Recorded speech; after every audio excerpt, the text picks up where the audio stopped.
नमस्कार दोस्तों, हमारे YouTube channel Sanwal classes for Uttarakhand में आप सभी का हार्दिक स्वागत है। दोस्तों, ये हमारे उत्तराखंड परीक्षा वाणी सीरीज है और इस सीरीज में हम जो उत्तराखंड परीक्षा वाणी की पुस्तक है तो उसमें जितने भी अध्याय हैं तो सभी का हम विषयवार अध्ययन करते हैं। तो इसी क्रम में यह हमारा 9वां अध्याय है और इसका जो आज की यह हमारी वीडियो है तो यह इसका अंतिम टॉपिक है 9वें अध्याय का, और इसका नाम है, यह हमारा 13वां जिला भी है उधम सिंह नगर। तो आज की इस वीडियो में हम उधम सिंह नगर जो हमारा सबसे दक्षिणी जनपद भी है तो इसके बारे में आज हम चर्चा करेंगे। और परीक्षा वाणी जो पुस्तक है तो इसमें जितने भी इम्पोर्टेंट फैक्ट दिए गए हैं तो सभी पर हम चर्चा करेंगे। तो आइए प्रारंभ करते हैं। तो सबसे पहले उधम सिंह नगर की बात करें तो यह कुमाऊं का सबसे दक्षिणी भाग है, यानी कुमाऊं के साथ साथ यह उत्तराखंड का सबसे दक्षिणी जिला भी इसे कहा जाता है और यह कुमाऊं का सबसे दक्षिणी भाग है।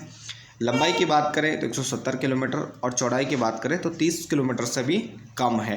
तो जब हम उत्तराखंड का मैप देखते हैं तो कुछ इस प्रकार से हमें जो तराई जनपद है या उधम सिंह नगर है तो यह हमें कुछ इस प्रकार का दिखता है। तो यानी 170 किलोमीटर इसकी कुल लंबाई होगी और 30 किलोमीटर इसकी कुल चौड़ाई हो जाते, कहीं पर 30 किलोमीटर से कम भी है। जिले के रूप में गठन की अगर हम बात करें तो जिले के रूप में इसको गठित किया गया 30 सितंबर 1995। तो 30 सितंबर 1995 को उधम सिंह नगर को जिले के रूप में गठित किया जाता है और इसके 3 प्रमुख उपभाग हैं, यानी 3 उपभागों में इसे बांटा जा सकता है जो प्रमुख हैं, जिसमें रुद्रपुर जो कि मुख्यालय भी है इसका, काशीपुर और खटीमा। तो 3 प्रमुख इसके उपभाग हैं। 30 सितंबर 1995 को एक उधम सिंह नगर जिले के रूप में गठित होता है और यह भी उत्तराखंड बनने के से पहले ही जनपद के रूप में गठित किया गया था और यह पतली पट्टी के रूप में विस्तारित है। यानी जो इस प्रकार का यह हमारा उधम सिंह नगर का जो मैप है तो इसको हम देख सकते हैं। तो इस प्रकार से यह बना हुआ है। तो यह एक पतली पट्टी के रूप में विस्तारित है और मुख्यतः इसका जो भाग है तो तराई भाग के अंतर्गत यह आता है। और इसमें प्रमुख तहसीलों की बात करें तो काशीपुर, किच्छा, खटीमा और सितारगंज यहाँ की प्रमुख तहसीलें हैं। इसकी जो पूर्वी सीमा है तो पूर्वी सीमा नेपाल से लगती है। तो यानी इसके पूर्व में नेपाल स्थित है। तो इसकी जो पूर्वी सीमा है तो अंतर्राष्ट्रीय सीमा है और यह नेपाल से लगती है। इसके अलावा यह एक प्रगतिशील जनपद है और तराई का क्षेत्र है, विकसित भूभाग है। तो यहाँ पर सभी धर्मों के जो लोग हैं तो यहाँ पर निवास करते हैं, जिसमें हिंदू, मुस्लिम, सिख, ईसाई और इसके अलावा यहाँ पर बंगाली, कुमाऊनी, पंजाबी, पूर्वांचली तो आदि विभिन्न स्थानों के लोग यहाँ देखने को मिलते हैं। और यहाँ पर इसके अलावा उत्तराखंड की जो प्रमुख जनजातियाँ हैं थारू और बुक्शा, तो वह भी उनका जो मुख्य निवास है तो वह उधम सिंह नगर जनपद ही है। तो ये सभी यहाँ पर साथ मिलकर रहते हैं, यानी एक प्रगतिशील जनपद के रूप में यहाँ पर उधम सिंह नगर है और जहाँ पर विभिन्न धर्मों के लोग और विभिन्न जनजातियों के लोग यहाँ पर साथ मिलकर रहते हैं। इसका जो अधिकांश भाग है तो समतल भूभाग है। तो इसके कारण, समतल होने के कारण यहाँ पर जो रेल मार्ग और सड़क मार्ग है तो उससे यह पूरी तरह जुड़ा हुआ है, यानी सुगम है। इसके बाद यहाँ पर उधम सिंह नगर के दर्शनीय स्थलों की बात करें तो सबसे पहला नाम है रुद्रपुर। रुद्रपुर यहाँ पर जिले का मुख्यालय भी है। तो यहाँ पर रुद्रपुर 2 जिले हमारे उत्तराखंड में ऐसे हैं जिसमें चमोली और दूसरा हमारा जिला है यही उधम सिंह नगर। तो 2 जिले ऐसे हैं जिनका मुख्यालय नाम से हटकर है, यानी जो उनका मुख्य नाम है तो जैसे चमोली का गोपेश्वर और उधम सिंह नगर का रुद्रपुर है। उसके अलावा जितने भी ज़िले हैं, चाहे हम रुद्रप्रयाग की बात करें, टिहरी की बात करें, पौड़ी की बात करें, तो सभी का मुख्यालय जो उनके नाम है तो वहीं पर नगर बने हुए हैं, वहीं पर मुख्यालय भी स्थित है। तो 2 जिले आपको ध्यान रखने हैं, चमोली और उधम सिंह नगर।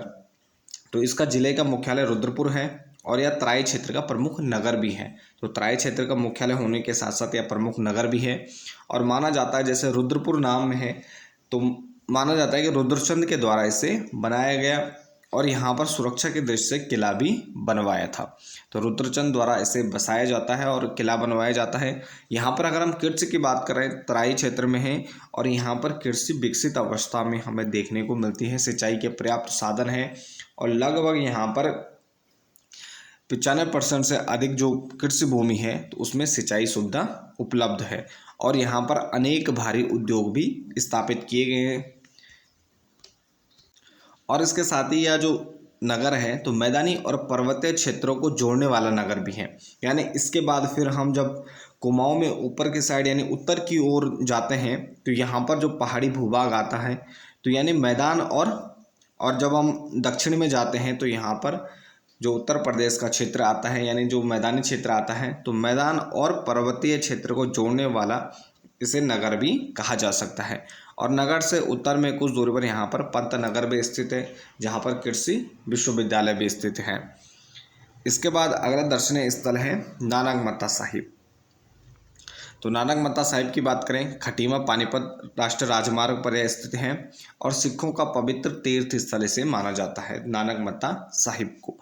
इसका जो प्राचीन नाम है नानक मत्ता का तो उसे बक्सी के नाम से जाना जाता है। तो प्राचीन नाम अक्सर पूछे जाते हैं, ध्यान रखना है कि नानक मत्ता का प्राचीन नाम है बक्सी। इसके निकट ही यहाँ पर नानक सागर बांध भी बना हुआ है। तो निकट यहाँ पर नानक सागर बांध है और माना जाता है जो नानक मत्ता यहाँ पर नानक शब्द जुड़ा हुआ है तो कहा जाता है यहाँ पर जो सिखों के प्रथम गुरु रहते हैं श्री गुरु नानक देव जी और उनके प्रिय शिष्य रहते हैं बाला और मर्दाना।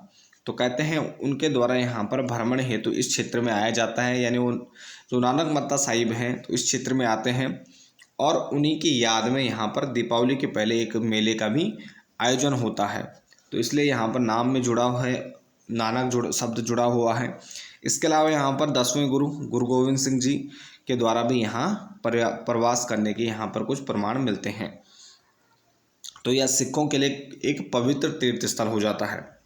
इसके बाद है अटारिया देवी मंदिर। तो यह रुद्रपुर हल्द्वानी मार्ग पर स्थित है और नवरात्रों में यहाँ पर भारी भीड़ देखने को मिलती है।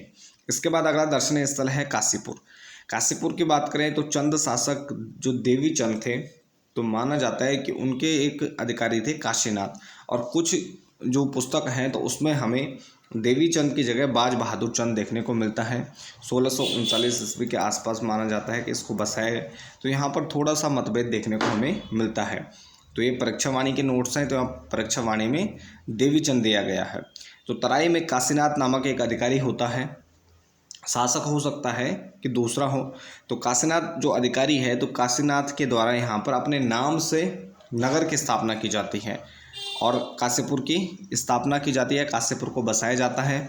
इसके अलावा यहाँ पर द्रोण सागर है, निकट ही द्रोण सागर है और माना जाता है कि जो द्रोण सागर है तो यह पांडवों के द्वारा बनवाया गया था। इसके अलावा यहाँ पर द्रोण सागर के निकट यहाँ पर उज्जैन का किला है। तो उज्जैन नामक यहाँ पर किला भी द्रोण सागर के निकट है। और इसके अलावा यहाँ पर मोटेश्वर महादेव मंदिर भी स्थित है।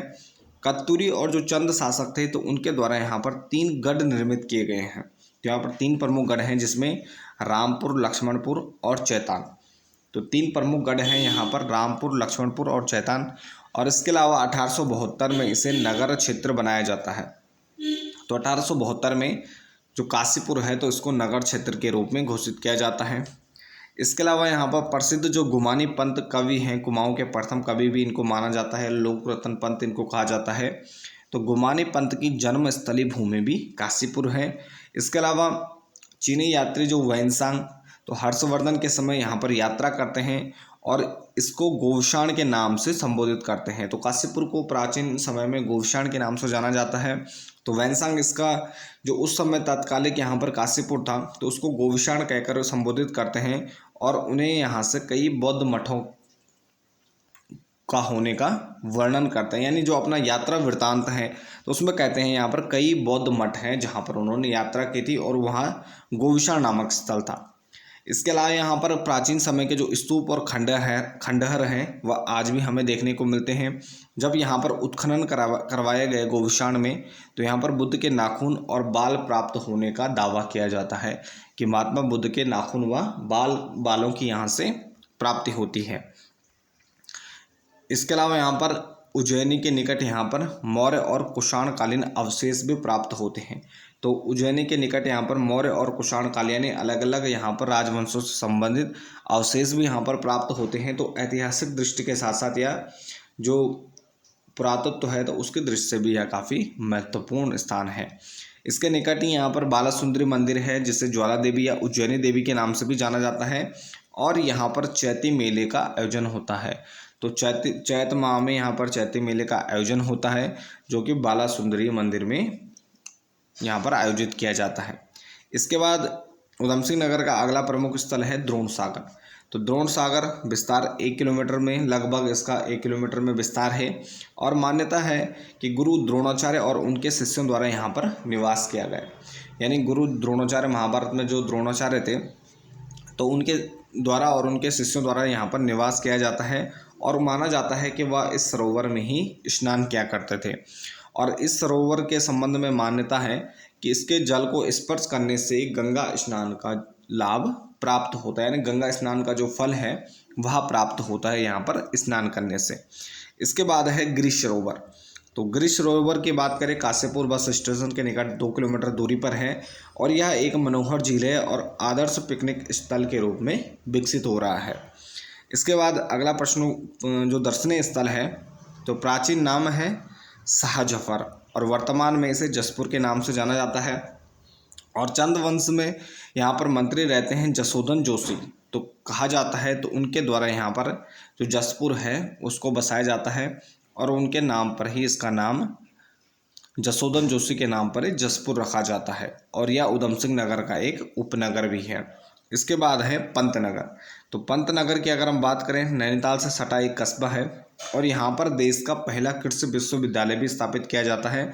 इसकी स्थापना 17 नवंबर 1960, तो यह काफ़ी महत्वपूर्ण वर्ष है 1960। तो 17 नवंबर 1960 में तत्कालीन प्रधानमंत्री रहते हैं पंडित नेहरू जी, तो उनके द्वारा यहाँ पर पहले कृषि विश्वविद्यालय की स्थापना की जाती है। इसका विस्तार 16,000 एकड़ में किया गया है, यानी जो कुल बना हुआ 16,000 एकड़ में बनाया गया है। और यहाँ पर साल में 2 कृषि कुंभ यहाँ पर आयोजित किए जाते हैं, खरीफ और रबी फसल के समय। तो यह तराई क्षेत्र का नगर है, तो इसके कारण औद्योगिक विकास में तीव्र रूप से इसका विकास हुआ है। तो एक औद्योगिक नगर के रूप में भी पंतनगर को विकसित किया गया है। अब इसके बाद यहाँ पर उत्तराखंड में कुछ प्रमुख गुफाएं हैं। गुफाओं से संबंधित प्रश्न भी पूछे जाते हैं। तो चमोली में बात करें तो चमोली में यहाँ पर ब्यास गणेश गुफा और मुचकंद गुफा, तो ये माणा के निकट ही ये सभी गुफाएं हैं। तो यहाँ पर ब्यास पोथी माणा गांव के निकट है और ब्यास और गणेश गुफा की बात करें तो इनके संबंध में मान्यता है कि महाभारत या भागवत कथा जो व्यास जी ने लिखी थी, तो माना जाता है कि व्यास जी द्वारा यहाँ पर ब्यास गुफा में वह बोला जाता है और गणेश जी द्वारा गणेश गुफा में लेखन कार्य किया जाता है। तो इसके कारण ये दोनों गुफाएं काफ़ी प्रसिद्ध है, ब्यास पोथी और गणेश गुफा। इसके अलावा यहाँ पर मुचकंद गुफा है, माणा गांव से थोड़ा आगे है, तो यहाँ पर मुचकंद गुफा भी बनी हुई है। इसके अलावा बद्रीनाथ के निकट, यहाँ पर बद्री धाम के निकट राम स्कंद व गरुड़ गुफा है। तो राम स्कंद व गरुड़ गुफा भी चमोली जनपद में स्थित है। इसके बाद दूसरा जिला हमारा रुद्रप्रयाग, तो यहाँ पर भीम और ब्रह्म गुफा केदारनाथ मंदिर के निकट है और कोटेश्वर महादेव गुफा ये रुद्रप्रयाग में है, यहाँ पर शिव मंदिर बना हुआ है। तो ये 2 प्रमुख यहाँ पर गुफाएं हैं। इसके अलावा अगर हम कोटेश्वर मंदिर की बात करें तो कोटेश्वर महादेव मंदिर यहाँ पर टिहरी जनपद में भी है और उसके निकट ही यहाँ पर कोटेश्वर बांध भी बनाया गया है। तो यहाँ पर 2 प्रमुख हमें जो शिवालय हैं वह देखने को मिलते हैं। तो रुद्रप्रयाग और टिहरी, अगर यहाँ पर ऑप्शन के अकॉर्डिंग आपको देखना पड़ेगा कौन सा जिला इसमें पूछा गया है। अगर गुफा की बात आएगी तो वह केवल रुद्रप्रयाग में है, अगर मंदिर की बात आएगी तो दोनों स्थानों पे है। इसके बाद उत्तरकाशी पांडव गुफा उत्तरकाशी के पास गंगोत्री में है। मातंग गुफा मातली गांव में और मातंग ऋषि से संबंधित है। श्रृंगी गुफा मोरी ब्लॉक में है और यहाँ पर ये श्रृंगी ऋषि से संबंधित है, तो यहाँ पर माना जाता है श्रृंगी ऋषि का आश्रम भी था। इसके बाद टिहरी जनपद की बात करें तो यहाँ पर विश्वनाथ या वशिष्ठ गुफा भी है, गंगा नदी के तट पर है। और इसके अलावा देवप्रयाग में जहाँ पर अलकनंदा और भागीरथी का संगम होता है, तो यहाँ पर शंकर गुफा भी बनी हुई है। इसके बाद देहरादून की बात करें तो लाखा मंडल जो कि पांडवों से संबंधित है और गुच्चू पानी और नगर से 8 किलोमीटर दूरी पर यह स्थित है, जिसे चोरों की गुफा भी यहाँ पर कहा जाता है। इसके बाद पौड़ी गढ़वाल की बात करें तो यहाँ पर देवलगढ़ में जो कि पंवारों की द्वितीय राजधानी भी थी श्रीनगर के पास, तो यहाँ पर भैरव गुफा बनी हुई है। इसके बाद है अल्मोड़ा में पांडुकुलिया त्र्यंबक गुफा, तो यह द्वारहाट अल्मोड़ा में स्थित है और माना जाता है कि पांडवों के द्वारा अज्ञातवास का समय कुछ समय यहाँ बिताया गया था। इसके बाद यहाँ पर हमारा अंतिम जिला है पिथौरागढ़, तो यहाँ पर 2-3 प्रमुख गुफाएं हैं। पाताल भुवनेश्वर, गंगोली हाट, यहाँ पर अनेक मंदिर भी स्थित हैं और उसके अलावा यहाँ पर सुमेरु और स्वदम गुफा भी या गंगोली हाट पिथौरागढ़ में स्थित है। तो ये कुछ प्रमुख गुफाएं थी और बाकी उधम सिंह नगर जिले से संबंधित था। तो फिलहाल आज की वीडियो में इतना ही। तो इसके साथ इस वीडियो को यहीं पर समाप्त करते हैं। बाकी आप बने रहें सैनवल क्लासेस के साथ। तो मिलते हैं एक नेक्स्ट टॉपिक में नेक्स्ट वीडियो के साथ। धन्यवाद।